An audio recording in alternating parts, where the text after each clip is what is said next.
నా పెళ్లి స్టోరీలో ఇది ఇంకొక ట్విస్ట్ అన్నమాట. ఇది జరిగింది అంటే ఆల్మోస్ట్ అలా అందరూ ఉప్పేసుకున్నాక రిలేటివ్స్ లో కొంతమంది ఒకరి ఫ్యామిలీ మీద ఇంకొకరికి వాళ్ళ ఫ్యామిలీ మీద మాకు ఇట్లా చాడీలు చెప్పడం అయితే స్టార్ట్ చేశారని చెప్పాం కదా. సో అది కంటిన్యూషన్. ఇక్కడైతే మేము అరిసెలు చేస్తున్నాం అనమాట. అమ్మ నేను కలిసి కజ్జాయాలు చేస్తున్నాం, కజ్జాయ పాకు చేస్తున్నాం. సో అది చూసుకుంటూ మాట్లాడుకుందాం. సో ఇట్లా ఇంకా పెళ్లి సంబంధం అంతా ఓకే అనుకున్నారు. ఓకే ఇంకా చేద్దాంలే అన్నట్టు అనుకున్నారు కదా. ఇంకా అవ్వ వాళ్ళు మా నాన్నమ్మ ఏం మాట్లాడిందో, మా మామ ఏం చెప్పాడో, మా మేనమామ ఏం చెప్పాడో, వాళ్ళు ఎలా కన్విన్స్ అయ్యారో నాకు ఇవన్నీ అస్సలకి తెలీదు. అది ఏంటో మరి. నేను జస్ట్ నా సైడ్ నుంచి ఓకేను చెప్పలేదు, అట్లని నో అని కూడా చెప్పలేదు.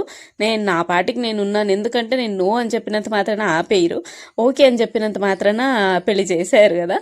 సో అట్లా అని చెప్పి ఇంకా నాకు అప్పటికి పెళ్లి ఐడియా లేదు కాబట్టి సో నా పాటికి నేను ఉన్నానమాట.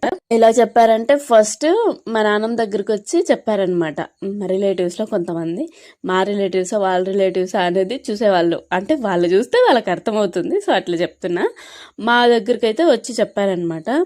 అబ్బాయికి కోపం ఎక్కువ, వాళ్ళ ఇంట్లో వాళ్ళ అమ్మ నాన్న సరిగ్గా ఉండరు, సో ఎప్పుడు గొడవలు వస్తుంటాయి, అబ్బాయి కూడా కొడతాడు తిడతాడు చాలా అంటాడు, వాళ్ళు ఉండేది అడవిలో ఉన్నారు, అంటే ఒక సింగిల్ హౌస్ అనమాట మాది.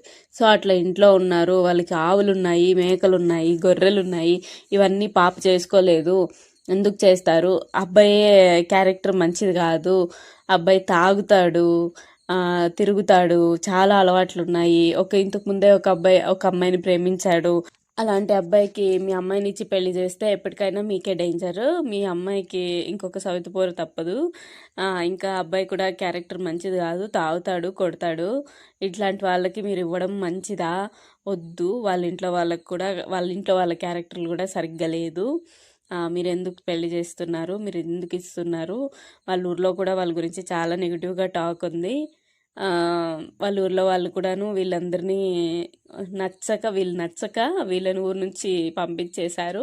సో ఇట్లా చాలా చాలా చెప్పారనమాట. చాలా చీప్ అనిపించింది నాకైతే. అంటే నాకు అప్పుడు అనిపించలే, అప్పుడు నాకేం తెలియదు కాబట్టి ఓకే, కానీ దాని తర్వాత అయితే ఇవన్నీ విషయాలు తెలుస్తూ ఉంటే చాలా చీప్గా అనిపించింది. అరే పెళ్లి సంబంధం క్యాన్సిల్ చేయడానికి ఇంత చేస్తారా, ఇంత దిగుజారుతారా. మేమైతే కొత్త సంబంధం, వాళ్ళైతే వాళ్ళ అబ్బాయిని చూసే ఉంటారు కదా, దగ్గరుండి చూసుంటారు, చిన్నప్పటి నుంచి పెరగడం అంతా చూసుంటారు. కోపం ఒక్కటే శత్రువు అయితే కాదు కదా. ఇప్పుడు కోపం లేకుండా కూడా సైలెంట్గా ఉండి ఎన్ని చేసేవాళ్ళు లేరండి, చెప్పండి మీరే.